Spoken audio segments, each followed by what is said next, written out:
Good morning. We are half an hour away from the open in Hong Kong, Shanghai, and Shenzhen. You're watching the China Show. I'm David Ingles with Rebecca Choong Wilkins. Our top stories today. Mainland Chinese markets are reopening after that Lunar New Year break, with trade tensions simmering between Washington and Beijing. Today's yuan fixing on watch for any signs that authorities are going to be relaxing their grip. Investors awaiting also trade negotiations and details from that, even as President Trump says he is not in any rush to talk to Chinese President Xi Jinping after their first exchange of tariffs. Also ahead, Trump proposes a U.S. takeover of Gaza, saying reconstruction could make it the Riviera of the Middle East. And China touts surging consumption during the holiday, with box office sales hitting a record. We hear exclusively this hour with the CEO of Imax China.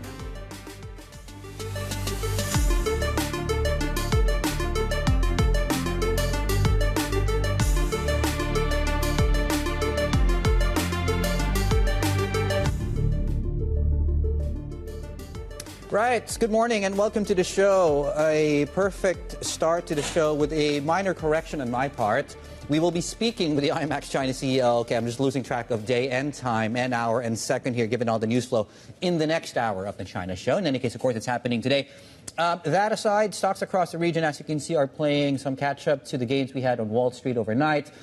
That may be short-lived. The reason I say that is in the after-hour session in the U.S. more specifically, we did get, of course, a tumble in some of the big tech plays, which is weighing, as you can see, on the S&P contract right now, about 0.25%.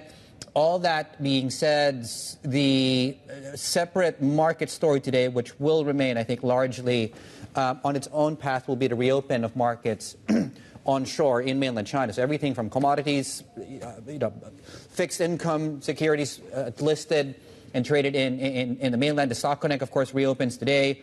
And just to give you a sense, really, of some of the non-mainland proxies and how they fared while China was shut for the holidays, largely been okay and resilient amidst, of course, what's been taking place on the geopolitical side. Add to that, though, the additional tailwind we're getting across some of the AI plays and the DeepSeek and Alibaba conversation. They're lifting really a lot of the big plays here in Hong Kong. The what to watch as well is CGBs. Okay, we have the first foray now across the CGB curve, 2, 5, 10, and 30. Not a lot of movement there. The 5-year is seeing a little bit of upside as we speak. Golden Dragon Index overnight had a massive day to the upside, so that does bode well, of course, for what we might see today. We are at 4-month highs on the Hang Seng China Index. Massive day again that we had yesterday. The AH premium, there's a benchmark that measures that, actually now is at a 4-month low. But that is mechanical because one part of that equation was actually shut. So we'll expect that to narrow when things come online. And, of course, more importantly, we do get the PBOC fixing of the day for the first time in about a week and a half. Yeah, that's right, Dave. Well, I hope we've all had our coffees this morning because it's 4. going to be a very busy day. So just stating the obvious, as you say, mainland markets reopening. We've been closed for 6 sessions. There has been an enormous amount of news that has come over that time, not least the DeepSeek story, the AI story, but, of course, this flip-flopping back and forth on the tariffs. Will they, won't they? They did come into play. China retaliated. We're going to see all of that playing through today. A couple of stocks to watch specifically. Zhejiang Mining. Now, this is sort of its own story, receiving binding commitments to raise funds. This is via a strategic private placement, so watch that name. Also, as you were saying, SMIC. I mean, this is the sort of sanctioned, US-sanctioned Chinese semiconductor foundry. Yep. Enormous bump up in the stocks today, 20%. Wow. Over this week in the Hong Kong traded stock. So we'll be looking at that onshore one very, very closely. We also have Tyson non-manufacturing PMIs coming through. Just recall we had on the manufacturing side some weakness coming through, also weakness in the official business survey. Are we seeing signs that growth is stumbling in China? The yuan fix, as we've said, really the first sign from authorities, a really direct sign of where they're going to go when it comes to reacting to some of that weakness in the dollar that we've seen for the first time in quite a while. And we do have the Thai PM in Beijing. Does look like Beijing is rolling out the red carpet. This is, of course, Thaksin, the sort of tycoon turned populist, the daughter of Thaksin. She's also there to make this play that Thailand is still safe for Chinese tourists after some of these quite high-profile incidents and anxieties over cyber scams in neighbouring Myanmar and some of those Southeast Asian countries. So, look, it's a busy day for China. It's a busy day for markets. Yeah. And speaking of travel, right, the other theme, and Rebecca just mentioned Thailand add, I'll just sort of slip this in as well. Some of the sort of high-frequency numbers that took place during the holidays, things like, box office spending, travel and spending, do expect some pockets of the market, of course, to come in and come back online in a very good way today. Yeah, okay. And so turning back a little bit to this geopolitics theme, of course, we've all been watching. Beijing retaliated to Donald Trump's opening trade war gambit. We saw his tariffs. They're targeting a handful of American companies. They're slapping levies on some U.S. goods. Let's bring in our chief North Asia correspondent, Stephen Engel. So we saw a fairly restrained response here from the Chinese side. What's the strategy? What's the thinking? Well, it was calculated and targeted, and it came out within seconds of that deadline passing yesterday afternoon, 1:01 Beijing time in the afternoon. And it was not as large as you could compare it to the last time that China retaliated against those initial salvos from the Trump trade war 1.0 in 2018 and then through 2019. Essentially, Beijing needed to show strength, but not exacerbate the trade war, because the Chinese economy obviously is in much worse footing than it was the last time around. In fact, Larry Hu, who's the chief China economist over at Macquarie, he says China this time around has a lot more to lose. But that's not the message Xi Jinping wants to give to the people of China. He wants to show that they've retaliated swiftly as soon as it became law and it was enacted. The deadline passed. Boom, boom, boom. Here were the different measures that Beijing announced. We can bring it up on a graphic. We can see that essentially 80 products, American products, were brought under the Chinese tariffs. They will take effect, by the way, February 10th. So there's still 5 days to go that there could be some sort of negotiation. We don't know yet, even though there was supposed to be, Trump yesterday, 24 hours ago, said he would likely talk to Xi Jinping within 24 hours. A White House spokesperson said it might be within a couple of days. Peter Navarro said it was going to happen Tuesday night. It hasn't happened yet. Donald Trump is actually saying he's in no hurry. He's in no rush to talk to Xi Jinping, and it was fine that they retaliated in this way. As you can see, 10% tariff on oil and agricultural machinery. In fact, 15% tariff on coal and LNG. It's an interesting fact. Obviously, the U.S. is the biggest LNG exporter in the world, but 6% of its LNG exports went to China. So that's an interesting thing that we can look at on the energy space. Export controls, they've already done export bans on germanium and gallium and other key minerals. This time, tungsten-related materials have been restricted. And then there's that antitrust probe into Google. Highly symbolic, since Google has not been operating in China since 2010. And then PVH Group and Illumina. PVH Group is the parent of Calvin Klein. 6% of their revenue, 16% of their earnings come from China. And also that gene sequencing company, Illumina, gets about 8% of their revenue from the greater China market. While we, I think, wait for more clarity to your points, that we really don't know when that phone call is taking place. Right. Who knows? It might be taking place right now. But do we get a sense of the direction of travel here? Could things get better before they get worse, or could it be the opposite? Well, we don't know. This could be the opening salvo from the Trump administration. It could be the opening retaliation from China. We simply don't know. So we have to kind of look at things, how they move in this new era of the last couple of weeks under the Trump administration. The sentiment gets whipsawed almost daily, right? Yep. So we don't know. But one thing that, again, I mentioned Larry Hu at Macquarie. Let me just read you his quote. "A full-blown trade war is not in China's interest. Instead, China is likely to respond to tariffs mainly through domestic stimulus." Now, that points to what happens 1 month from today, Dave. National People's Congress in Beijing begins on that Wednesday, March 5th. So we're going to have to really look and start calibrating again what is going to be the policy response for the domestic economy and potentially even further afield for the export situation from the legislators who meet in Beijing. Interesting that you note March 5. I think that's also when Donald Trump comes in front of both chambers of Congress. So that's going to be an interesting... Busy day. Don't take it off. Yes. Well, don't. Okay? We're all going to be here. All right, team. Fantastic. Thank you so much, Stephen Engel. They're getting us up to speed here on the latest on the sort of first shots fired from both sides. Joining us here on set to talk us through the market implications of this, out of Goldman Sachs, Si Fu, China portfolio strategist. Good morning and nice to see you. You guys were, I would imagine, have been busy this week. Did you take Any days off, or was it busy for you guys as well? Definitely everybody is working during the holidays, given all the news about AI development, about tariffs, everything. So it's definitely a busy holiday. Okay, you guys put out this new report. How does this affect the outlook for Chinese markets? Yeah. For this year, we don't change our base case view. Even though the tariff announced is smaller than we are expecting and also the market expecting, the 10% tariff increase is smaller than our base assumption is 20% tariff increase.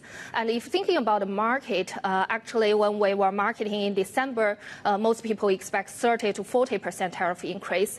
And even in January, when we hold the macro conference here in Hong Kong, we did a polling, and 55% of the audience vote say they are seeing 10 to 20% tariff increase. So it's also slightly higher than what has been announced. But that's definitely, we are seeing great uncertainty this year. As mentioned, how it may evolve. We are still need to watch how the two presidents will talk and negotiate. And also, we are seeing the retaliation measures announced from the China side. Definitely, it shows the attitude of the policymaker. As we just discussed, the tariff announced is much smaller in size. Our estimate is it only impacts 14 billion imports to the U.S., which only accounts for 8.5% of the total U.S. import from China. So it's a small size. But we are seeing more coordinated and comprehensive measure, including putting company into the entity list and probes, and also restrict some exports. So definitely we see the attitudes. So what we are seeing now is we are looking forward to more negotiation and see how it may evolve. Talk us through, because you've done some sort of calculations on what the cost might be to the Chinese economy when it comes to some of these tariffs risks and the trade war risk, and also whether or not the assumption is on your part that whatever Beijing offers to offset that will be sufficient. Yeah, exactly. So it's also very important to see the domestic policies. So that's why we think the two sessions is an important event that many investors will pay attention, especially people are expecting more fiscal measures to be announced during that meeting, especially with exact numbers on how much subsidies or stimulus could be provided to consumption, and also on property, which is another focus, especially for global long-term investors. They care more about how the property problem could be solved in the long term, how the inventory could be addressed or digested. So this is another angle we are looking at. In addition to that, we are also seeing some direct liquidity support to the equity market, including PBOC are providing fundings to corporate used to do buybacks. So we continue expecting that to keep going, and will provide more liquidity for both financial institutions and corporates to invest in the equity market, also bringing long-term capital that will be supportive to the market as well. So these are the domestic measures that will also influence the returns. Yeah, and we've been waiting for the domestic story to start to catch up to all the stimulus that's been announced. And since you mentioned global long-term investors, do you think the current geopolitical situation, the investment conditions that, we don't know day to day what the headline's going to look like, is that going to be an additional hurdle, you think, for global investors to reallocate more back into China? Are they also waiting for things to settle? What's your sense of that? Yeah, it's still in their mind. During our macro conference, we also did a polling asking what are the macro risks you think about globally that may impact your investment decisions. The top two are tariff first and U.S.-China relations second. So combining these two, 50% of the investors are still considering these risks. So that's why we do think tariffs are impacting their decisions. And also broadly, U.S.-China relations, including technology, capital markets, geopolitics, as we categorize. If we look at our barometer, it suggests the risk level is still in the mid cycle, but slightly to the high end. Okay, we'll have more from Si Fu in a moment. Of course, he'll be rejoining us in a couple of minutes. China portfolio strategist at Goldman Sachs for more recommendations really on how to trade this market. We are just waiting for the renminbi. The first fixing of the year of the snake should be out in a couple of seconds. As we wait for that, just have a look at this beautiful morning here in Hong Kong. 15 minutes to the opening bell in Hong Kong, in Shanghai. And in Shenzhen, futures are pointing slightly to the upside. We are coming and waking up to a broad global risk rally still, and the futures are indicative, and some of the proxies, while China was sleeping, are pointing to some gains in the opening going. I'm just waiting for this fixing to cross my screens. The estimate is for 728. The last fixing we got was about 716 against the US dollar. We have it now just 7 pips stronger than a 717 handle. Plenty more ahead. This is the China Show. Good morning.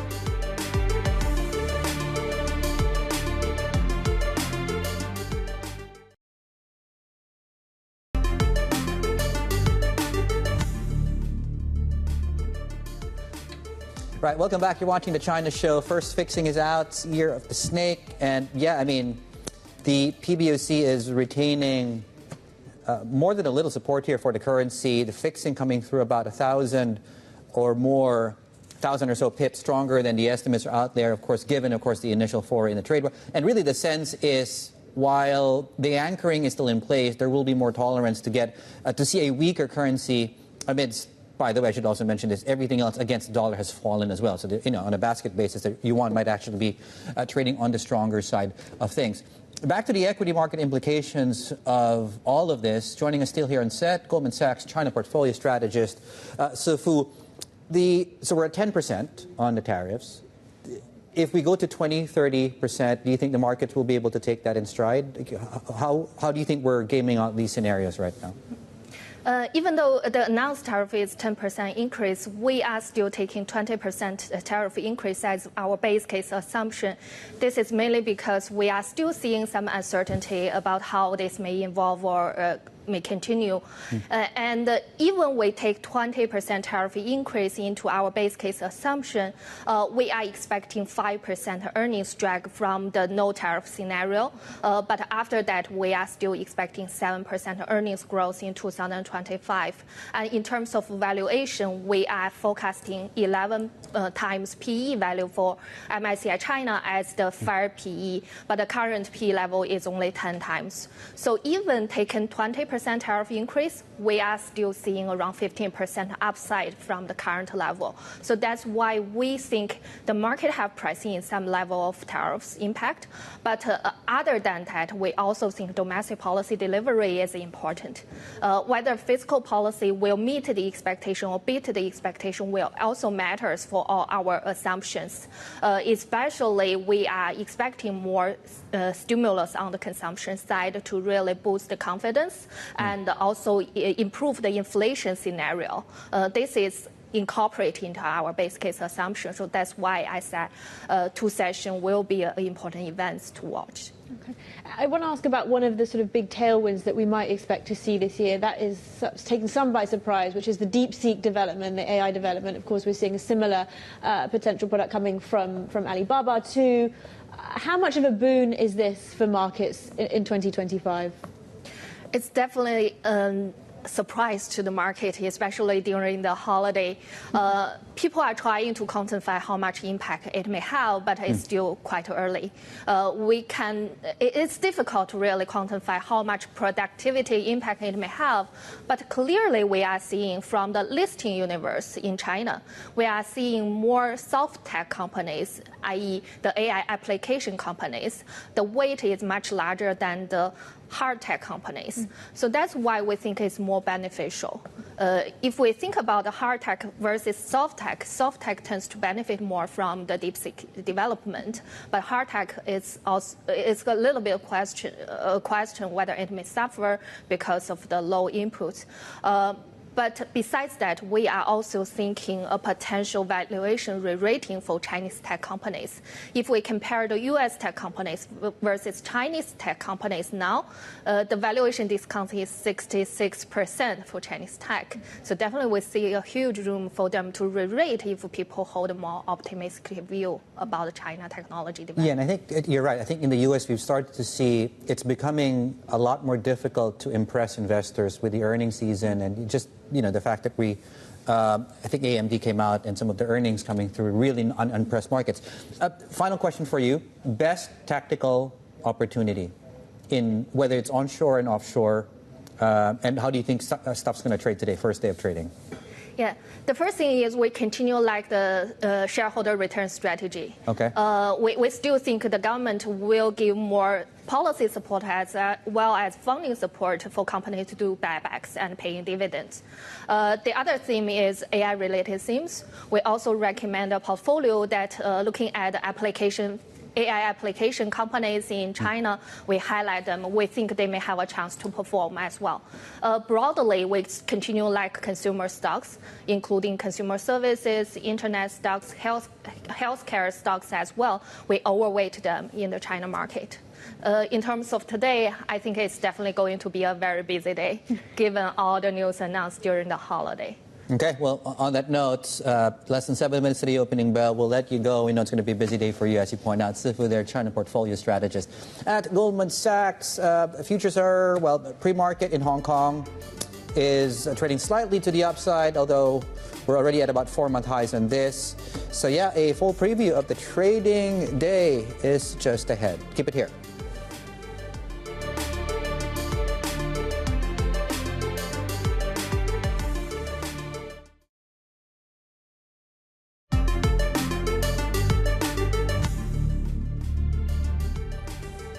Good morning and welcome back. You're watching the China Show. We're just counting down to the reopen of mainland markets. I think we'll wait for some of the pricing to come through here. It's worth pointing out Hong Kong markets have done extremely well of late, 4-month highs on most of the benchmarks. In fact, they might have done too well. Some overheating signs, early ones, have emerged here. So we'll talk more about that in a moment.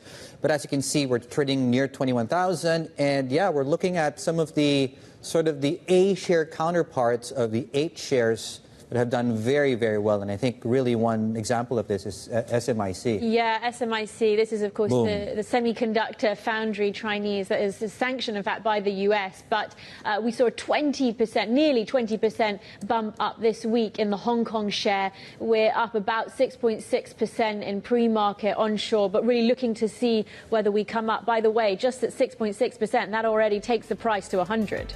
Yeah, there we go. The one in Hong Kong, as Rebecca was pointing out as well, so we are at a record high on SMIC. And the CSI 300, in the early goings, there we go, just shy of 3,900. Wait for this to really get warmed up, stretch its legs. We have a full runway ahead. This is Bloomberg.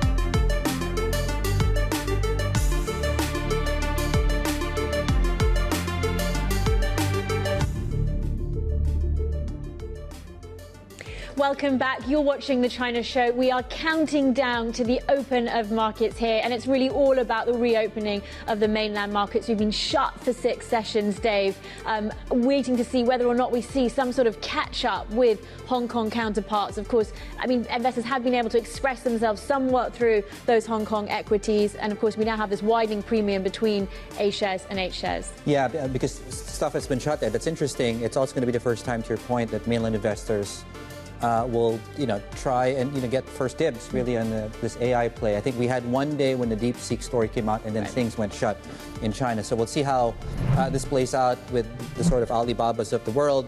So just a couple of seconds to the opening bell here in Hong Kong, 20,900 on that. Okay, here we go. I'm looking at my screens right now. 230 stocks or so on the CSI 300. Are trading to the upside. We're better by about 0.7 to 1%. We'll wait for volumes to really give us a better indication of what the pent-up excitement and demand looks like here. Some of the big names, bottom of your screens. The bond markets are also coming back online, including some of the commodities as well. It's worth pointing out iron ore is playing some minor catch-up to the prices we saw, of course, in Singapore, which traded to the upside.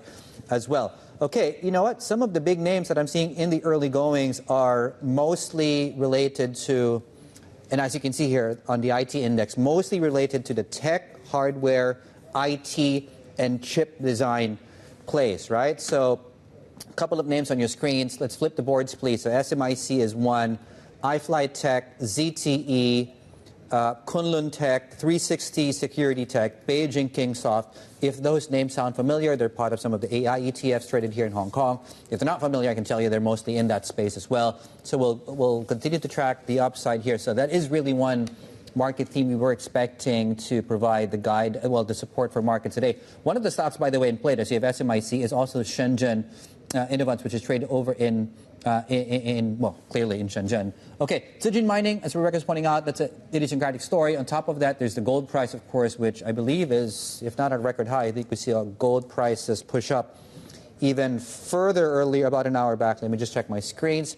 And while I do that, can you change the page, please, and have a look at Hong Kong, where we are seeing, oh, there we go, pullback about a 1%. MSCI China's down about 1%. Oh, Alibaba keeps giving here, 0.4% to the upside. Yeah, gold prices are 28.73, in case you're curious. And really the momentum, I'll end on this, in Hong Kong. So you have HSI, Hang Seng China, and I think Hang Seng Tech Index following the rally yesterday. First time we are exhibiting some signs that things might be overbought here in Hong Kong. But it's a good problem to have, I guess. Well, yeah. Let's see. I mean, let's bring in a guest now. We have Carlos Casanova, MD and Senior Asia Economist at UBP, joining us to sort of help break down some of that. I just want to open. We saw this sort of whiplash with the tariff news. We thought they were inevitably coming in, then it looked like there might be a deal because Mexico and Canada had managed to have a reprieve, and then they came through, and then we saw this intermediate retaliation. Is there any way, given this level of unpredictability, is there any way to position as we're going through these extreme periods of turbulence and decision-making? So what we're going to see under a Trump presidency is a lot more policy uncertainty. And, he started off his first month with a lot of that. Inevitably, given the strong performance of the U.S. economy, we remain quite overweight that sector. There's been some reshuffling within tech, given this evolving AI story, but we're still quite overweight U.S. equities. What we have done in order to address some of that increased volatility, of course, is to look at hedge funds as a vehicle to absorb some of the volatility. And within Asia, we continue to view China as a structural story, but there is also a lot of uncertainty. This domestic policy and also the U.S., and that is going to continue to drive these bouts of market sentiment, increasing and decreasing within that more complicated structural story. So for China, we are looking at structured products as a way to sort of capitalize on the upside while still preserving some protection on the downside. When it comes to those tariffs, I mean, one thing that economists have said is that inflation might hold Trump back.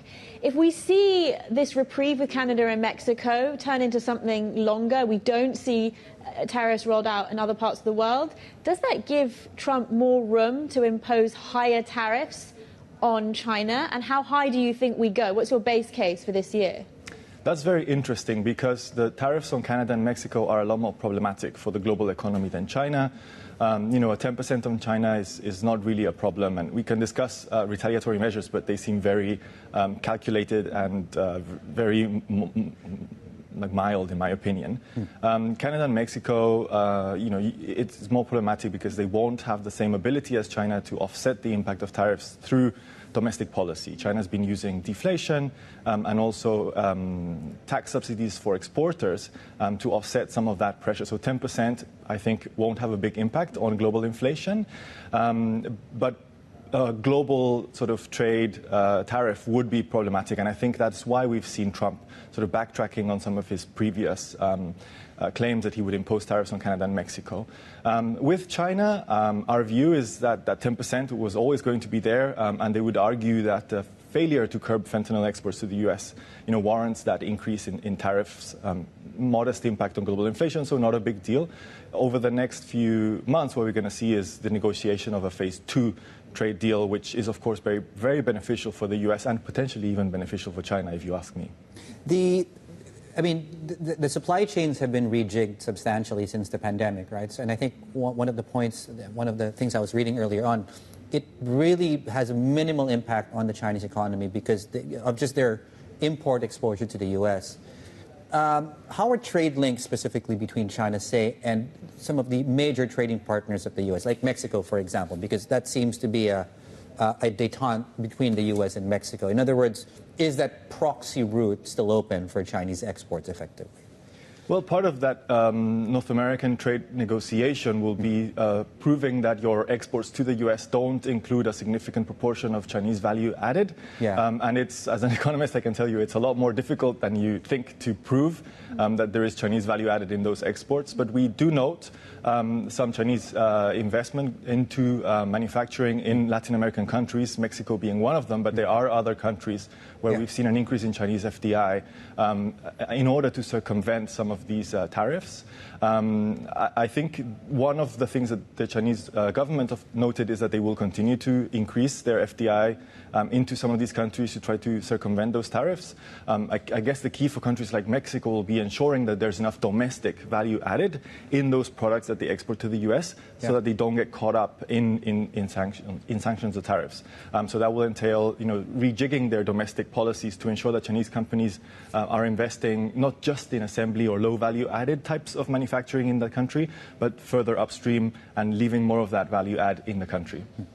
How problematic is it that even though, as you say, we've seen quite restrained, mild, I think is your word, response from the Chinese, how problematic is it that Beijing still does clearly feel a need to respond, even if just symbolically? Because we know Trump is someone that does take symbolism seriously. Yeah.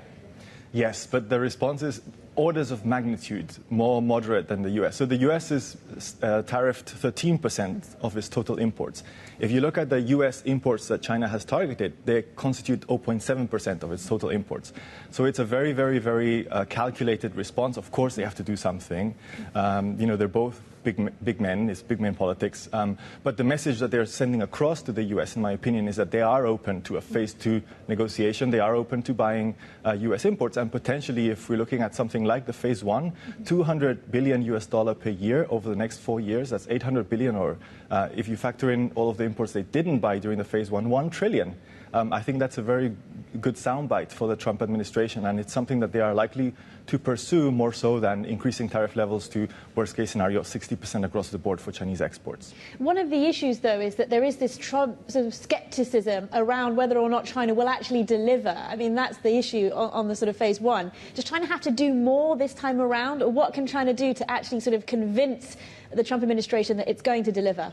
Well, one point that the Trump administration complains about vis-a-vis China, but also Germany, Mexico, and Canada, is that these countries don't consume enough. So the consumption to GDP ratio is too low. And to be very frank, China needs to boost its domestic consumption anyway. So if the pledge comes with some domestic reforms aimed at promoting domestic consumption as the next driver of growth, I think it's more credible than sort of previously where China was doing a lot of supply-side reform but neglecting that demand side. We also have to cut them some slack because of COVID. So hopefully this time around they should be able to meet more than 60% of the commitment, which is what happened during the phase 1 deal. Well, how's the economy doing apart from this? We continue to see structural headwinds. It's not easy to sort of destock the real estate sector.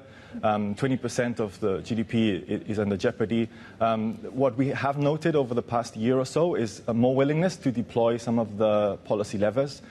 So before, a couple of years ago, when we discussed this topic in the show, they were looking more like a Japan, very slow and very hesitant to deliver monetary, fiscal, and other policy levers. I think what we are seeing now is that monetary and fiscal is going to happen in 2025, but they're also going to throw more money at new emerging industries. That's something that really helped the U.S. Get out of the hole in 2008. The Googles, the Facebooks, the Amazons of China this time around should help to offset some of the downside on the real estate front. And what we also could see going into 2025, 2026 is FX reforms. So every 10 or 11 years, they do reconfigure their FX regime. Last time they did this was 2011, so I think we are potentially overdue a reform on the FX front that could buy them some more policy room domestically to do that stimulus and to ensure that consumption does increase. Well, I mean, just to follow up as a final question there, does that mean likely a stronger currency? Because it's almost like, we're due for an adjustment. It's almost like waiting for, that earthquake that's been long due, or an asteroid that hasn't hit in about 1 million years. Yes, so the US dollar is in the driving seat. So what we've seen across the board in Asia, but in particular in China, is a lot of depreciatory pressure. So they're using up valuable policy space to defend the peg at 7.3. And that's costing them not being able to do more stimulus. So by moving away from such a strong focus on the US dollar to a broader basket of currencies, potentially what we could see is they don't have to defend the currency at that level, and they are able to do a lot more rate cuts and other types of monetary and fiscal stimulus. Carlos, thank you so much. Nice to see you. Thanks. Let's chat again soon. Carlos Casanova there, MD, Senior Economist Asia at UBP. Right, about 11 minutes and 30 seconds into the cash market session. And there we go, how quickly these gains have petered out. We're down about 1/4%. On the CSI 300, although some of the AI and tech plays are still holding up quite well. More on that in a moment. Yeah, and there's more also on some of these trade tensions that we've been discussing. In the next hour, we'll be speaking with Fudan University Professor of Finance Qian about what he sees as Beijing's muted response to the US tariffs so far. Stay with us. This is Bloomberg.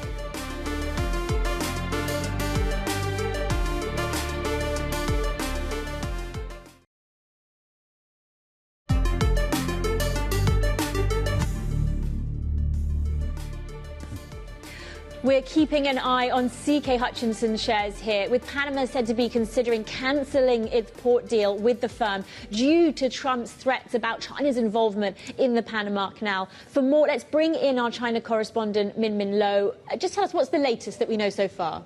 Yes, so Hutchinson operates two of the 5 ports in the Panama Canal. They have one on each side of the port. They've been doing so since 1997, and their contract was renewed in 2021 for another 25 years. But sources are telling Bloomberg that the Panamanian Authority is considering whether to cancel that contract, and nobody really knows what goes from here, but like whether it would end up in a lawsuit. Although sources are saying that the government is hoping to do so in a way that follows due process and that would avoid any lawsuit. But separately, 2 Panamanian attorneys had already filed a lawsuit against that Hutchinson contract, saying that it goes against the authority, the country's constitution, saying that it the contract provides too many concessions in terms of tax breaks and ceding too much land to the company, and the Constitution actually guarantees public interest over private interest. So remains to be seen if Beijing would step in any way to try to exert pressure on Panama, given that it is still the largest trading partner that Panama has. Speaking of exerting pressure, we know Marco Rubio made a recent trip there. Yes, so it was his first overseas trip, which shows how important Panama is to American interests. And 2 things came out of that. Panama agreed to 2 concessions. They have agreed to allow the U.S. To have free passage for its naval ships. And they also agreed to sever their relations with China under that Belt and Road Initiative, making them the first Latin American country to do so. But Trump, though, has said that that's not enough. He's not satisfied. He wants more, or he's still going to retake the Panama Canal. And this comes even though in 1999 the State Department had investigated and concluded that Hutchinson doesn't impose any sort of threat to American interests, that they're just there to develop port facilities, to handle cargo and so on. But well, Trump wants what he wants, and it looks like the momentum is now shifting slightly in favor of Trump. Min, thank you so much. Min Lo, our China correspondent there. As we were just discussing that story, the Caixin PMI numbers are out. This is for the composite data set, and also services or non-manufacturing. So a decline from the previous month, and also a miss on the services number. So 52.4 was the survey. We came in flat at 51. So again, weaker currency looks to be in reaction to this. Plenty more ahead. This is Bloomberg.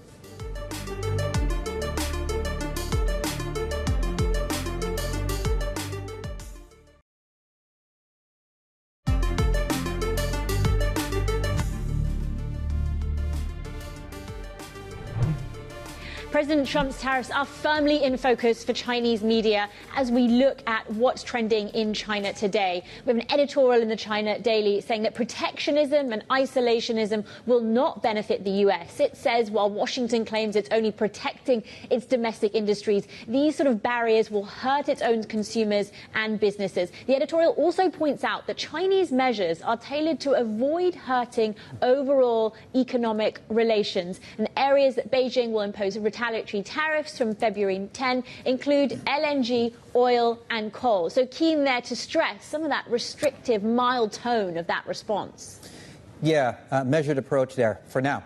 The top story on the People's Daily isn't about tariffs, in fact, here, but the Lunar New Year. And, of course, a reminder that we are just coming out of that with the first trading session a few minutes in, showcasing celebrations from just around the world, including a lion dance in London.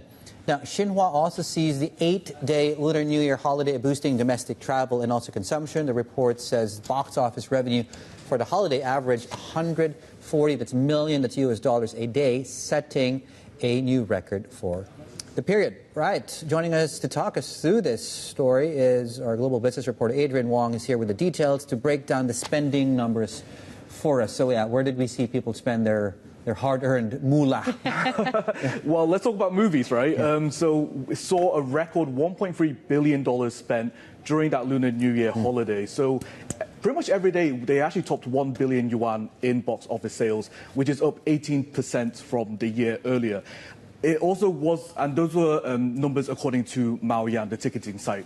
And another data point that we can also look at is Imax China, because they also saw all kind of records being shattered as well, seeing $53 million in sales, which beat its record in 2023, up 57%. Now, Imax does has a lot of theaters, 800 theaters in China, the most in any market. And so they saw record 5.5 million people going to the movies, also record market share at 4% as well. So it really does kind of suggest that the officials, when they introduced those subsidies last year, they may be working. And I remember one of your guests yesterday, I think it was Professor John Gong in Beijing, saying he was trying to buy a movie ticket, but unfortunately all the theaters were sold out. So it does kind of show a little bit of a turnaround, at least in sentiment. So it's still early days, but when you compare to the box office sales in 2024, that was actually down over 20%. So sort of booming demand for movies, but really it's being dominated by domestic production here. I just want to ask, I mean, do these tensions with Washington, do they affect Hollywood movies being made in China? Is it impacting business there? I mean, certainly, yes, geopolitics can shape priorities. It can also complicate the plans for US studios to release those big movies. I mean, later this year we have the sequels to Avatar and Zootopia from Disney, and they were hugely popular in China when they were released. But for context, like we know that China has censored movies which were, deemed too westernized or like immoral. But there are signs that things are easing up, because last year China actually introduced over 90 foreign films into China, which was the most since 2019. And like I mentioned earlier about the subsidies, the thing is, economics really is playing such a huge part now, where China really is, you guys have been talking on the show, really trying to boost consumer demand. And so it's kind of a bit of a fine balance of like weighing geopolitics and the economy as well, because Ying Zhu, who is the author of Hollywood in China, she was saying that, the movie industry in China cannot produce enough domestic movies to sustain a market. They do need to rely on Hollywood and also other international films to kind of sustain that market and make it stronger. And when we look at geopolitics, there's a lot of things to consider, because it's not just US. I mean, if you look at Indian movies, we saw those disputed, those clashes with the Indian troops in those disputed areas back in 2020. And as a result, China approved 0 Indian movies for like a couple of years. So it does play a part. However, the economy really is the key here. It really is a key proxy for consumer spending. Bloomberg's global business reporter Adrian Wong there. And there is plenty more coming up on the Chinese cinema sector and broader consumer sentiment with the CEO of Imax China, Daniel Manwaring. He joins us exclusively in a little over half an hour. Stay with us. Yeah, if you have any questions for him, you know how to reach us, of course, for Bloomberg clients. Okay, so breaking news, and the geopolitical story is keeps on giving. So this is according to the U.S. Postal Service website. They have now announced that effective yesterday, Feb 4th, still in the U.S., of course, the Postal Service will temporarily suspend only international package acceptance of inbound parcels from Hong Kong and China until further notice. Note that the flow of letters and flats from China and Hong Kong will not be impacted. Okay, just that's really quite a short statement. Yeah. Headline tells you everything you need to know about this. A little bit of context we can add. Sure. That part of this is, we have to assume, is linked to the de minimis restriction that's been removed. That's right. Yeah. I.e., parcels that are worth $800 or less no longer get. Sorry, excuse me. Yeah, below. They don't get this exemption anymore. So perhaps related to that. Okay, this is now a housekeeping exercise for me. I just had a parcel actually sent, so I need to check actually who the courier is for that. If it doesn't come, it doesn't come, as they say. It's not expensive. I know I'm not going to tell you what it is. IT stocks and AI and tech bucking the overall trend, as you can see here. So most sectors have actually now erased the earlier gains. And while this group has actually still held up quite substantially, so Kingsoft down to iFly Tech, Kunlun Tech, flip the boards, same theme here. SMIC, ZTE, Range Intelligence, and really good gains here. Okay, lots more coming up in the second hour of the China show amidst this broad rally still showing up in pockets of the region. So, yeah, lots more ahead. This is Bloomberg.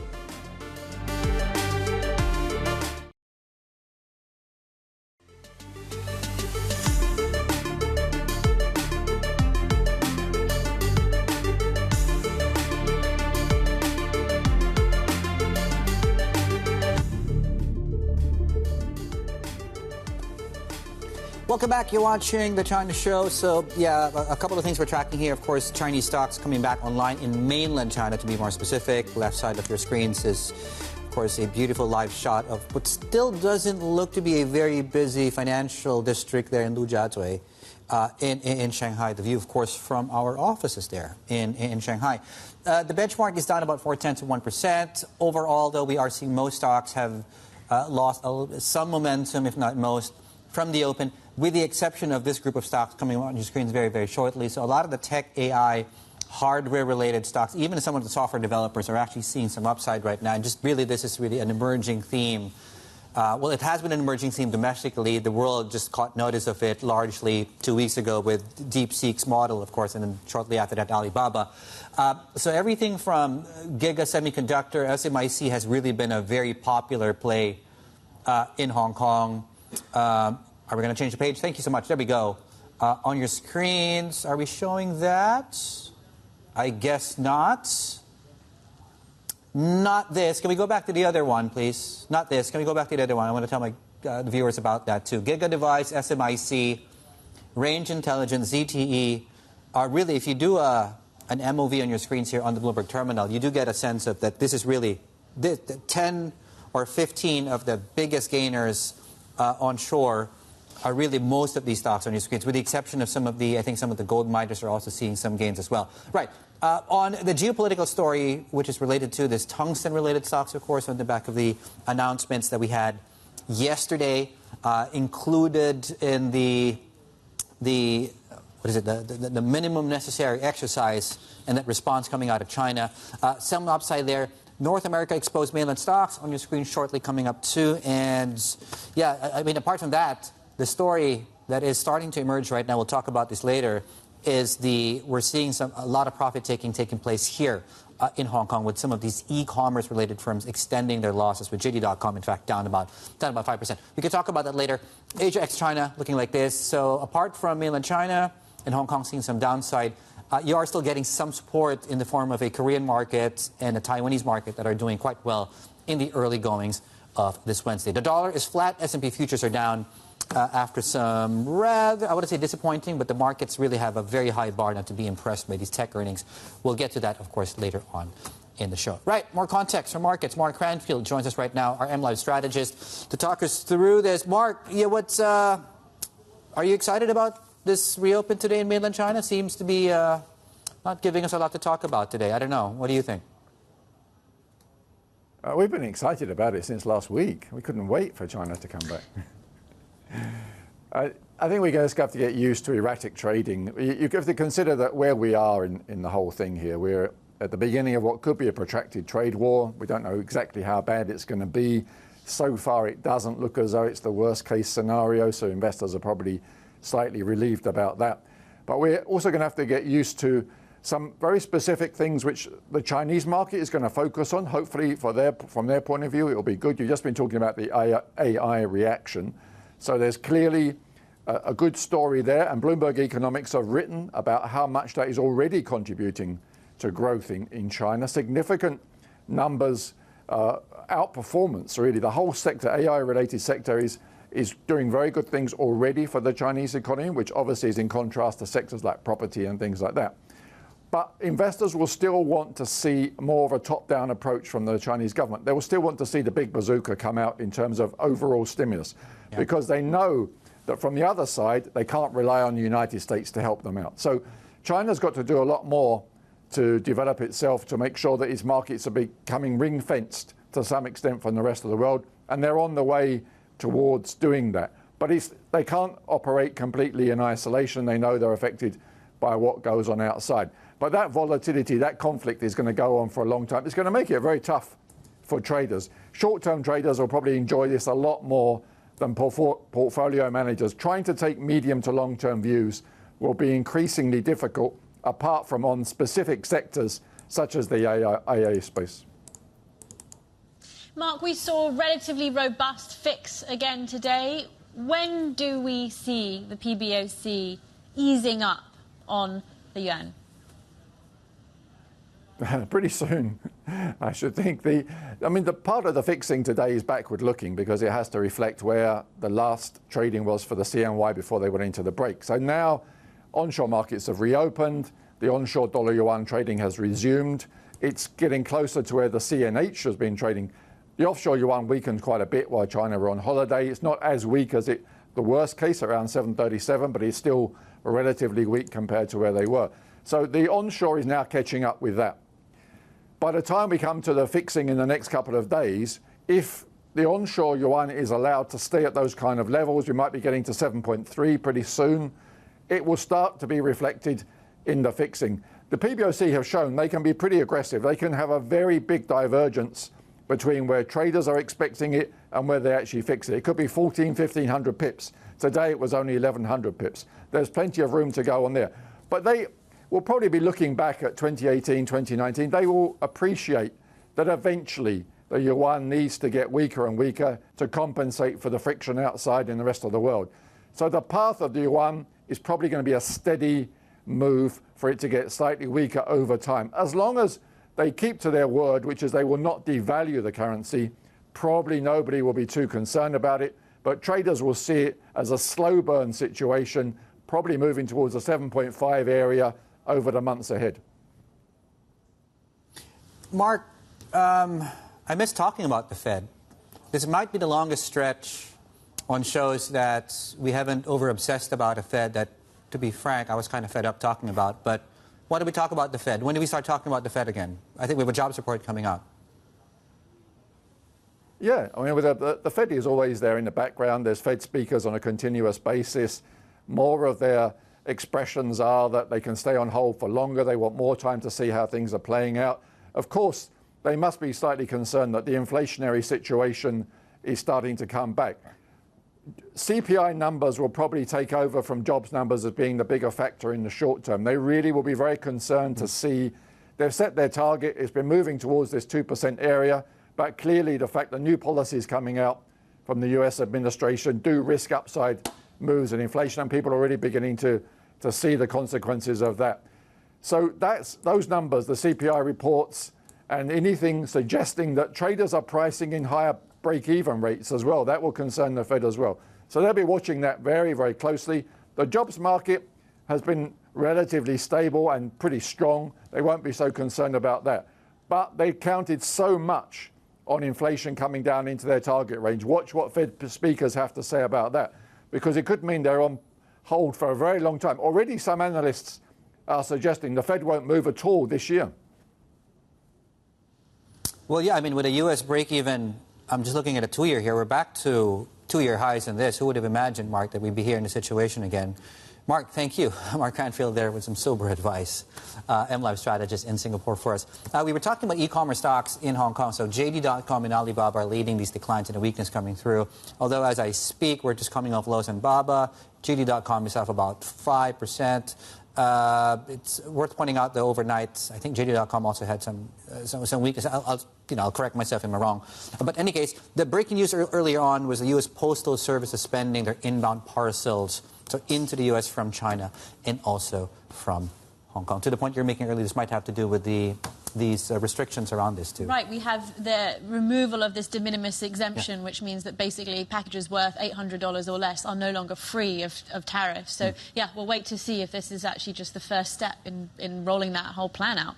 But for more on Trump's response, on China's response to Trump's tariffs, let's bring in Qian. He's a professor of finance and the executive dean of the International School of Finance at Fudan University.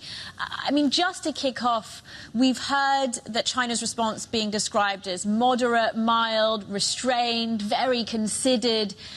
Did it surprise you, though, to see the response coming out so swiftly, really within minutes past that 1:01 p.m. deadline in Hong Kong? I think the response is mostly as expected. As I would tell my students, this is the beginning round of a multiple round bargaining game, if you will. So clearly, no response is not an optimal strategy because you need something to gain leverage to further talk. But what you've seen is that the China response is a measure one.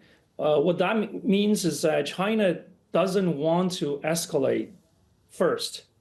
So on the other side, the additional 10% put on by the new Trump administration is also very much as expected. So I guess the interesting thing is we'll see what's going to be next. Yeah, I was curious. Well, I'm curious to get your thoughts on this. Why we did not see any announcements on fentanyl? Again, this is a tricky situation. I don't follow that as much. I guess from China's side, the view perhaps is that there's only so much that China can do, especially compared to Mexico, for example. So I know that the Chinese government is trying to assure the U.S. that China certainly doesn't want to export anything related to this. But in terms of exactly what China can do, we'll see. My own assessment is that this is different between China and Mexico. Mexico, because of the border, perhaps it can do more, as we have seen in what Mexico has been doing. But with China, we'll see if there's anything else other than fentanyl that can lead to further discussion between the two countries about economic relations.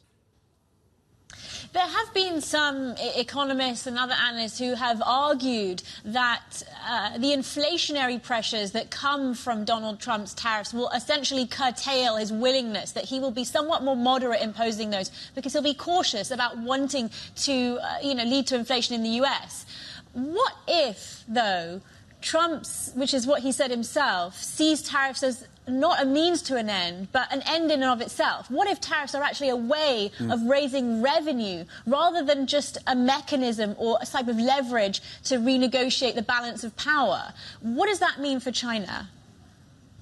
Well, you talk about international trade 101, the stronger effect of a tariff for U.S.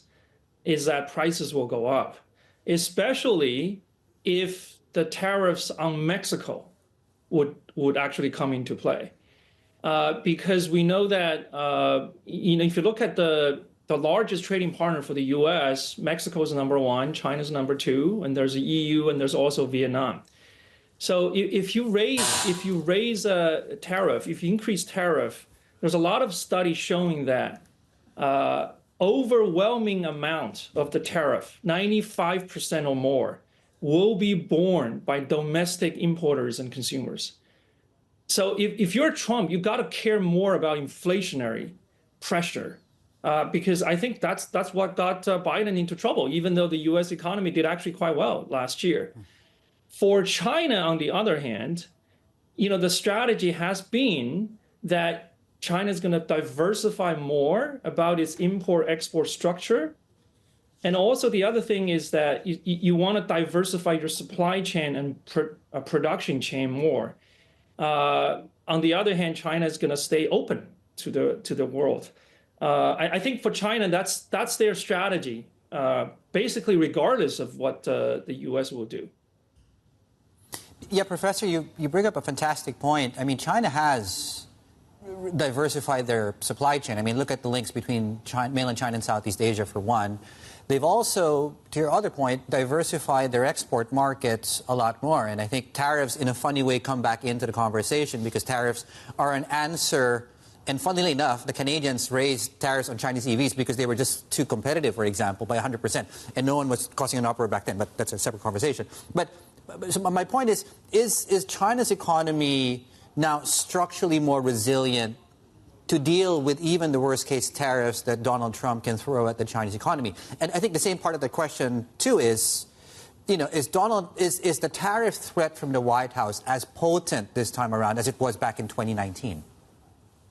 So this is a good question. On the one hand, I do believe the Chinese economy, especially the more diversified export-import supply chain and production chain, to deal with this type of tariff situation than before.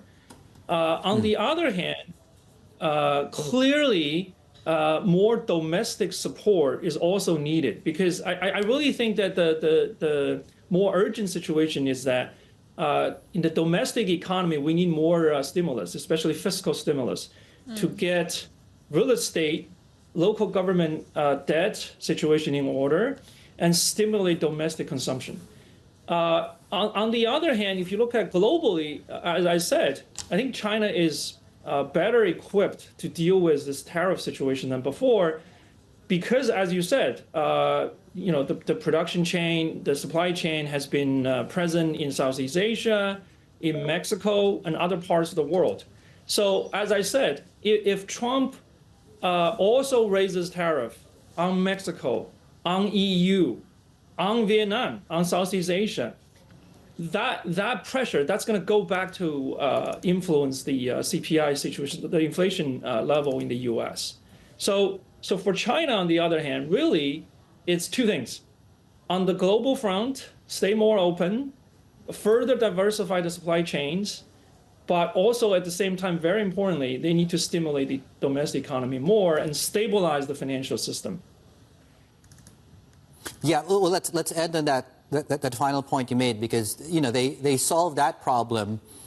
Arguably, the world has another problem to worry about, which is inflation coming out of China. Where do you think the priority should be to fix the domestic consumption problem? And what's your sense of the output gaps, for example? When does inflation come back in China in a big way? So I hope I'm hopeful that first you will see a lot more fiscal stimulus out of China, perhaps as soon as the 2 Congress in March. And also the other indicator we should observe is what's the target, what's the growth target that the Chinese government will set.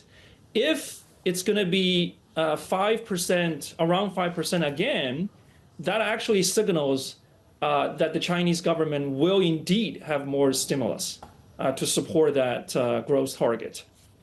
So with the Chinese economy, I think at the moment, 2 things are the most important. One is to stabilize the real estate sector and the local government debt situation. With the real estate sector, you do see encouraging signs in the top-tier cities, like in Shanghai. The last 3 months, the numbers for second-hand sales of apartment has been encouraging. So there are some good signs there.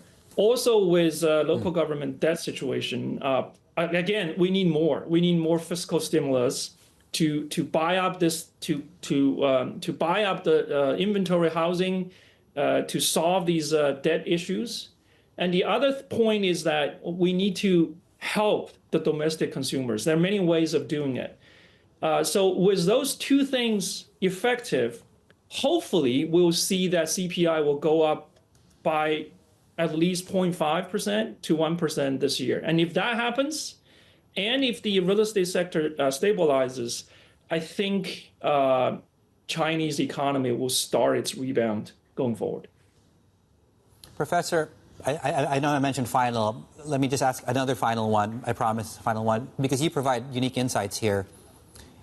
How do your students feel about their jobs prospects? What's the sense right now as far as, because that's a very important window into what this economy looks like and feels like.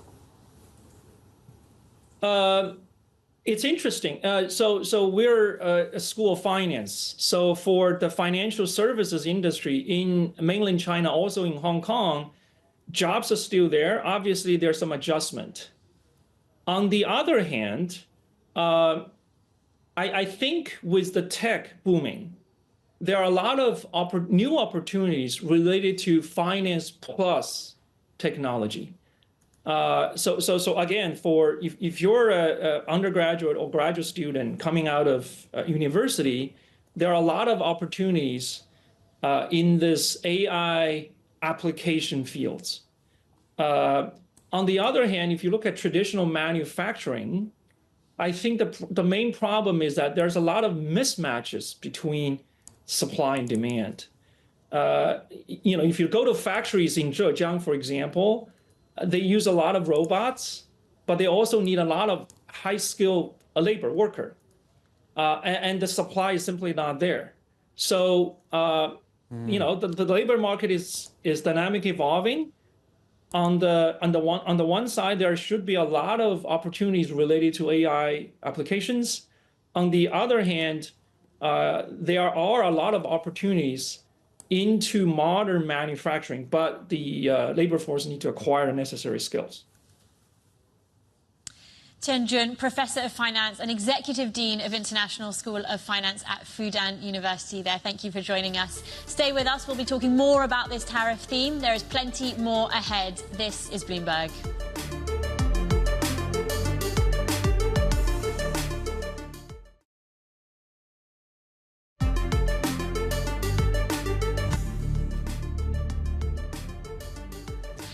President Trump has proposed the U.S. taking over the Gaza Strip and assuming responsibility for reconstructing the war-torn territory. He made the suggestion while hosting Israeli Prime Minister Benjamin Netanyahu at the White House. Just take a listen. I do see a long-term ownership position, and I see it bringing great stability to that part of the Middle East and maybe the entire Middle East.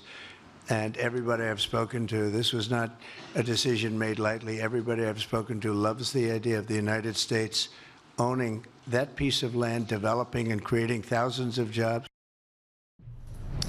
Let's bring in Bloomberg News editor Jill Desis here. Jill, explain the latest. What do we know so far? Yeah, I mean, this is an absolutely remarkable statement from a sitting U.S. president. I mean, essentially sweeping away decades of how the U.S. has really shaped foreign policy when it comes to the Middle East. Really sort of no indication here in this statement from Donald Trump that he supports any type of two-state solution or Palestinian statehood in the Gaza Strip.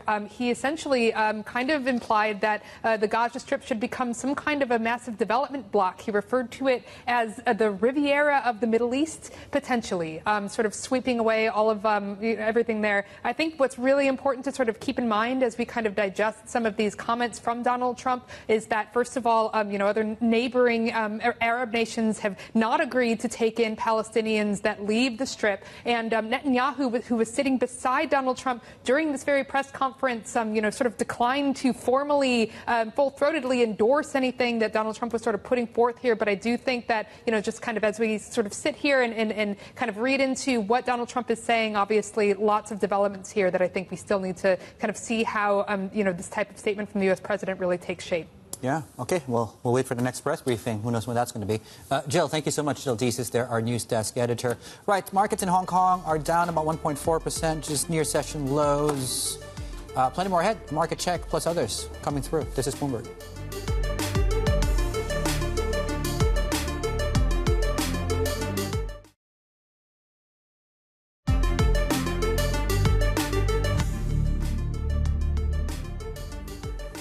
Welcome back. So we're about an hour into the, first session back for mainland markets, as you can see. So we're now on price itself. We're down a little bit right now. The Stock Connect, of course, is back online. So this sort of free flow of exchange between Hong Kong and, of course, mainland exchanges are up and running as well. And certainly the closure of that premium that's narrowed is starting to close a little bit today.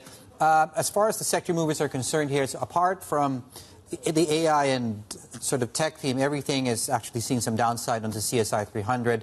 There we go. And as you can see, that's showing up quite clearly. Maybe you could make out some gains here as far as some of the cyclicals are concerned. But apart from that, it's really a broad-based decline in this market an hour into the year of the snake. This is Bloomberg.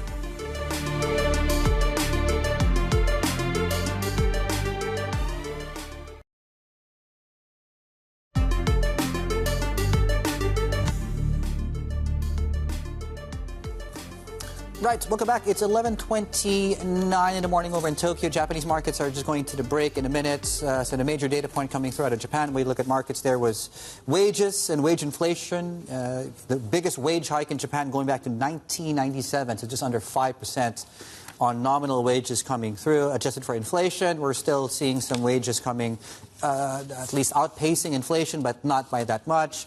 If you adjust it for the currency hit, though, that makes Japanese yen earners feeling the poorest in a generation. But I guess if you ply your trade mostly in Japan, that should not affect you. For our colleagues, of course, in the Japan office, it might be venturing out, maybe paying us a visit here in Hong Kong. Well, the bill is still on you. Keep it that way. All right, S&P futures are down right now. A lot of this is down to earnings. Big tech earnings coming through, so some of the gains that we did see overnight are petering out right now. The dollar is weaker. Gold is catching a strong bid today, just under 2,900 an ounce. Right. Yes, well, it's also coming out of Lunar New Year, which means we're coming out of this period of sort of high-frequency data. We tend to try and look at some of this to understand how demand is recovering in China after the COVID-19 pandemics, of course. And so just taking a look at some of the China cinema stocks. Now, we did have a little bit of a pullback in Chinese stocks in Hong Kong today, so just bear that in mind. But as you can see, Imax China up about 1% or so, but really sort of the abnormality here, Maoyan, Alibaba Pictures, Wonder, all down. Maoyan in double digits at 10.5%. Now, that's all, of course, there's this broader recalibration in the markets that we're seeing today. But it does come in this context that Lunar New Year box office sales reached this record $1.3 billion. That's an 18% increase from the previous year. So quite a bump up here. Bit crazy, actually, and I think it still should be ongoing right now. And I think when you compare that to previous years, I think for one, there are two themes at play here, right? And you and I were talking earlier on during the break. Have habits of moviegoers changed? Do you only go to see movies, whereas if one had gone more frequently in yesteryear, now you wait for special occasions, right? So a lot of it is also, was it front-loaded and concentrated within the last 8 days or so, or are we actually seeing some green shoots emerging here as far as the broader consumption themes are concerned here? Just to put it in context, last year's decline was 23%. So even just sort of moving very firmly into this green territory, it is a big shift year over year, when we think about it. Anyway, joining us now exclusively is Daniel Manwaring, CEO of Imax China, joining us. I mean, I want to start with that big sort of number here. What have you seen for your Lunar New Year sales, and what has really driven this sort of spike? Yeah, it's really unprecedented. I mean, we think that, number one, we're seeing a major preference for premium. Imax saw its greatest market share ever in the company's history. And what's most interesting is that market share was growing every single day from day one all the way to the last day. And so that preference for premium was really, really high. And obviously, premium means highest ticket prices in the market. But I think one of the most encouraging things that we've seen is, this is just a further example that last year's down market was really a result of film supply or lack of film supply. When the films are there, the audience is there. And the movie-going audience in China after this Chinese New Year has really proven to be fully back in force. And I think that there's a lot to come even post this holiday window. So Daniel, let me follow up then. What is the pipeline then for films? Because to your point, that seems to be a big driver currently. Well, I think, number one, the Chinese New Year titles are going to continue to play, really strong through the rest of February and even possibly beyond. Typically, these higher quality films have very long legs, so I think we'll definitely see a pretty long tail there. And even looking into some of the other windows like May holiday and summer, obviously release dates, haven't been confirmed for local language titles, but we're certainly seeing a lot more transparency into what that slate is looking like compared to last year. Just to let you know, we've got the highest number of Film for IMAX local language Chinese titles in the market this year. And those are big budget movies that are shot on our certified cameras by the best directors in the country. So I think this is only the beginning of a lot of really positive momentum for the year. How are tastes for Chinese moviegoers changing? I'm thinking both in terms of what it is that they want to see, but also how frequently and who it is that tends to be going to the cinema. It's a great question. Number one, tastes are constantly changing, especially in China, just like every other sector of this economy. I mean, it changes so fast and so frequently. But I would say that, this Chinese New Year holiday, we still saw confirmation that big IP really does work. I mean, the Ne Zha first film did incredible numbers, both for IMAX as well as the industry. Number two, obviously, is surpassing that in a very big way. But I think the most important thing is we're seeing audiences with a more sophisticated and refined taste. I think the demand for quality has increased a lot, and that's also relevant in their preference over premium formats and higher quality experiences like with IMAX. So I think it's a good thing. It's a natural thing to see the elevation of production, storytelling, as well as audience preference just continue to go up. And Daniel, the notion that, and I think you made a very good point earlier on, I like that insight, that this preference for premium showed up in the last few days or so. I'm wondering what insights you can glean, though, in terms of just the notion that consumers are spending in spots, for example, right? That can we be confident that they will continue to spend as much on aggregate, say per capita, going to theaters and watching movies, or is there a broader shift that's taking place there that's not very visible if you just look at the last 10 days?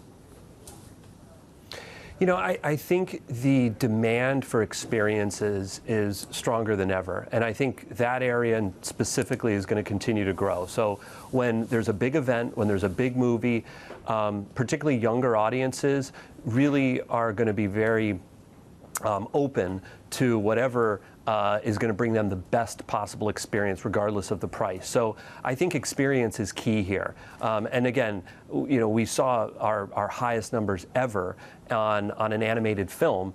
And that typically is not, a film we would normally see our IMAX indexing highest, right? We've traditionally in the past few years done really well in action and sci-fi and those genres, but to see IMAX's performance on an animated film is really telling of the overall audience preference for premium, regardless of what that genre really is.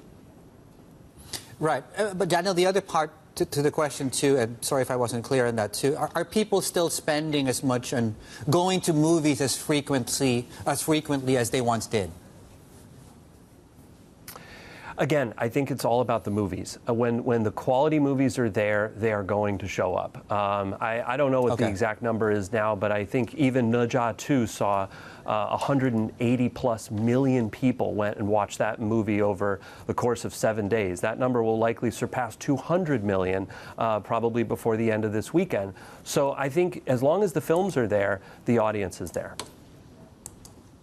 Okay, Daniel, unprecedented response. That's your words there. What are your plans for IMAX expansion in China this year? Well, I think this has really been a great kickstart to all areas of our business. I have a feeling we're going to see a lot more upgrades. We're going to certainly continue to do more films, both local language and Hollywood. The Hollywood slate looks really great. We've got Avatar 3 coming out, obviously Zootopia 2, and a whole host of other local language Chinese films. So, you know, growth is our main priority right now, and capitalizing on an incredible Chinese New Year is priority number one. What's the CapEx spend you have in mind for this year, Daniel? Well, I don't have a specific number in mind. I think we're highly focused on, you know, high PSA or per screen average territories. So, you know, we don't really give ourselves a CapEx number at the beginning of the year. We remain very opportunistic in where we expand. But, you know, content is key, and I think we're going to be really specific in choosing the right movies for the rest of the year. Daniel, you touched there on Hollywood movies coming to China. I want to ask you how geopolitics is playing into the movie scene. How are tensions in Washington kind of falling out on the Hollywood offering and the Hollywood business in China?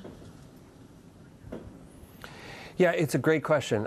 You know, we're really fortunate to be in a fairly isolated sector, I would say. You know, we have seen really incredible openness in terms of policy domestically here on the mainland. You know, a lot of Hollywood films are getting in, and so that's kind of always been our regulatory sense, is what Hollywood films are going to be able to get in. As it is right now, I don't see that changing. The tone of, you know, the regulatory bureau here is that they want to continue to grow the film industry. They want to allow as many films as possible into the country, and so we continue to see that being the likely scenario for 2025.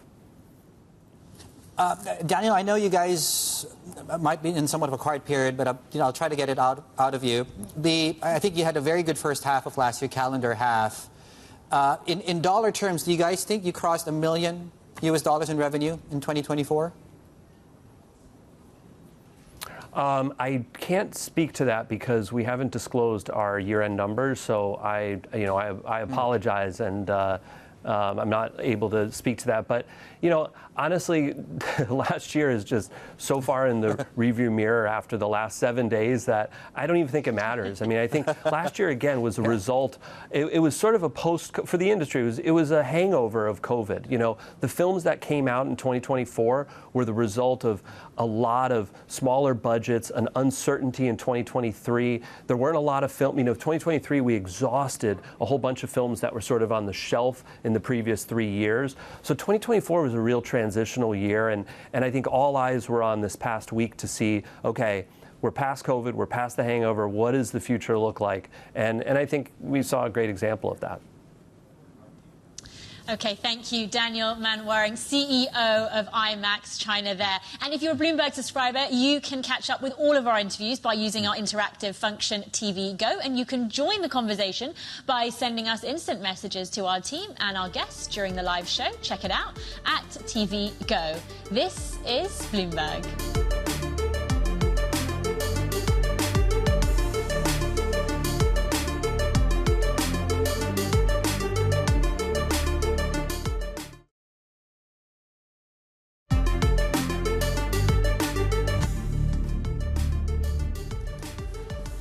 Right, we're seeing some declines across some of these e-commerce related names. I think it's worth pointing out, as far as news flow goes, there was this breaking news earlier on from the US Postal Service. No more inbound parcels. There's a nuance here, of course, that from China and Hong Kong. The other part I should mention too, these stocks have done very well, so there's some profit taking place. Catherine Lim is with us right now to talk us through her reaction. She's with Bloomberg Intelligence. Yeah, Catherine, what is this all about? And sort of what are your sort of initial suspicions on how this might affect the outlook? Right.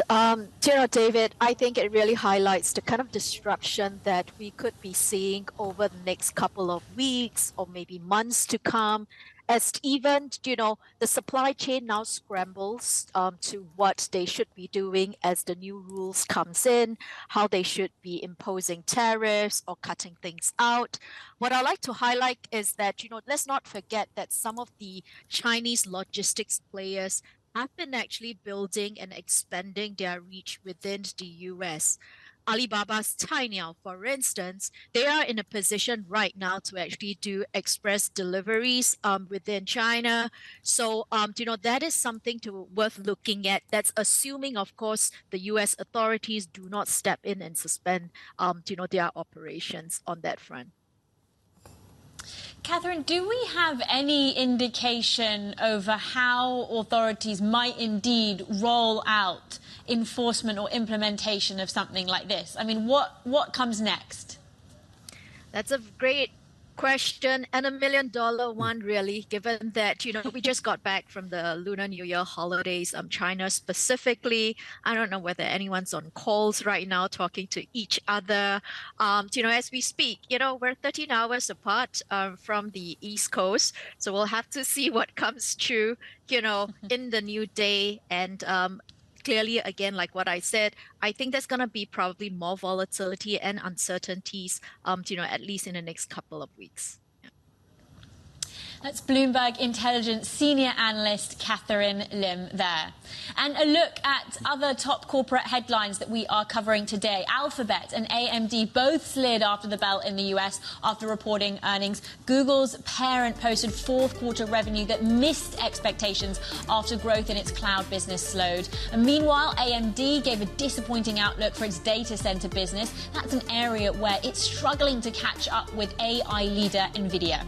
AMD says it expects strong double-digit percentage revenue growth for 2025. Turning now to another tech company making waves recently, Chinese AI startup DeepSeek has now been banned by Australia's government. Home Affairs Minister Tony Burke says intelligence agencies believe the technology poses an unacceptable national security risk. All DeepSeek products, applications and services will be removed from Australian government systems effective immediately.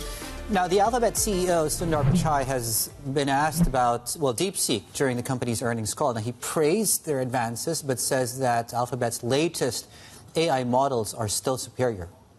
There's been a lot of observations on DeepSeek. First of all, I think tremendous team. I think they've done very, very good work. I would say both are 2.0 flash models or 2.0 flash thinking models. They are some of the most efficient models out there, including comparing to DeepSeek's. Meanwhile, Bloomberg opinion columnist Catherine Thorbecke is actually questioning whether DeepSeek can, in fact, succeed in the U.S. She joins us right now to talk us through the thesis here. Yeah, I mean, what's the premise here, Catherine?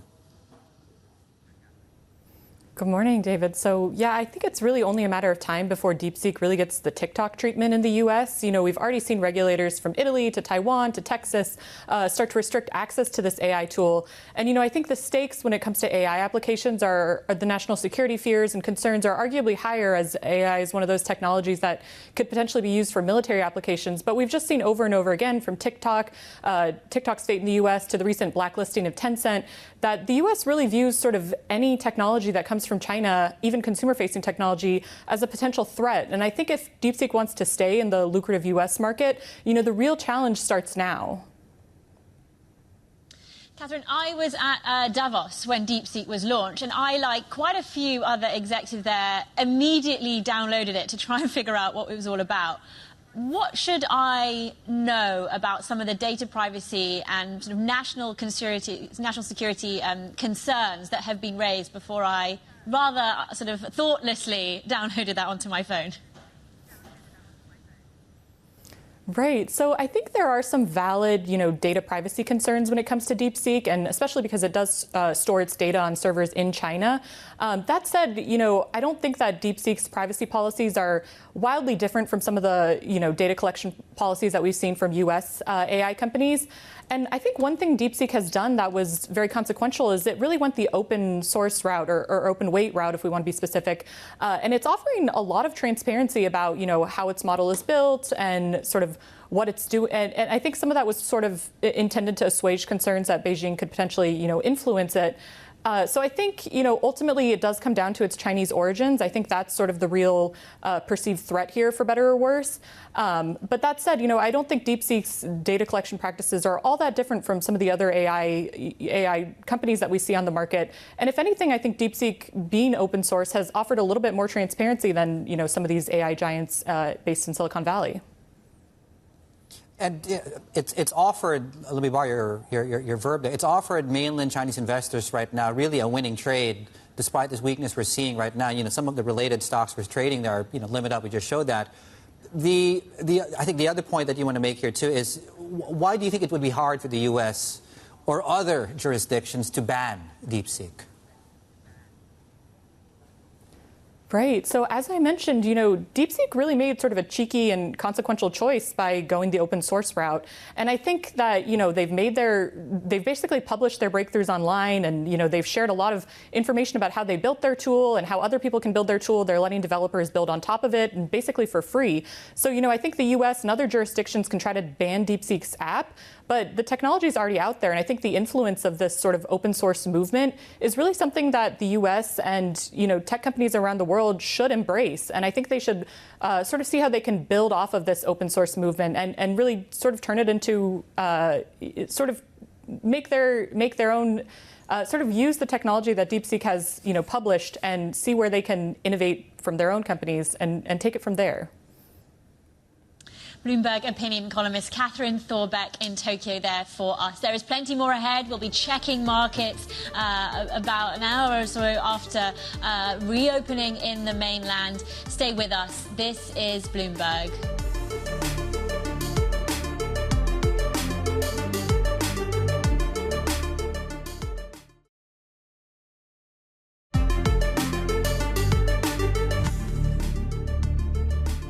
The tariff announced is much smaller in size. Our estimate is it only impacts 14 billion imports to the U.S., which only accounts for 8.5% of the total U.S. import from China. So it's a small size.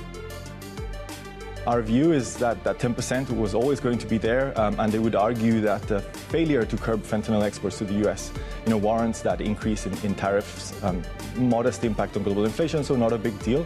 Over the next few months, what we're going to see is the negotiation of a phase 2 trade deal, which is, of course, very, very beneficial for the U.S. and potentially even beneficial for China, if you ask me. Yeah, there we go. Some of our guests early on here on the show reacting to the exchange of tariffs between both sides and really what this might mean or not really for markets and the economy. As far as this first session goes, it's really been largely uneventful. The build-up was certainly much bigger than the actual thing. We came in ready to rumble. I did. I got a 10-hour sleep. I did an extra coffee this morning. And then just to come into something like this. But anyway, it's just the first. We saw such furious trading in the first few days in Hong Kong, right? So that was part of why we were kind of amped up for today. Yeah. And then, and then this happened, right? There we go. Cathay Pacific's down. And I guess a lot of it does also have to do with the fact that you are getting the stock connect up and running as well. So it's not as if these markets have been operating independently. We're getting some declines across some of the airline stocks. E-commerce is one as well that we've been talking about. Interesting enough, here's one subsector we don't normally look at. Genetics-related stocks here on the up after one of its, U.S. peers, Illumina, of course, appeared on that blacklist of entities, which was part of that series of retaliatory actions. And typically what we see, of course, is a tactical trade being put in place here. Illumina was a bit of a surprise, though, because, I mean, the other company that was added had already been investigated and so on, right? So, yeah, interesting to see. Yes, part of that oven-ready retaliatory measures, which they released, of course, right on the dot after the deadline expired. Global markets looking like this. Thank you for joining us today. We'll see you all tomorrow.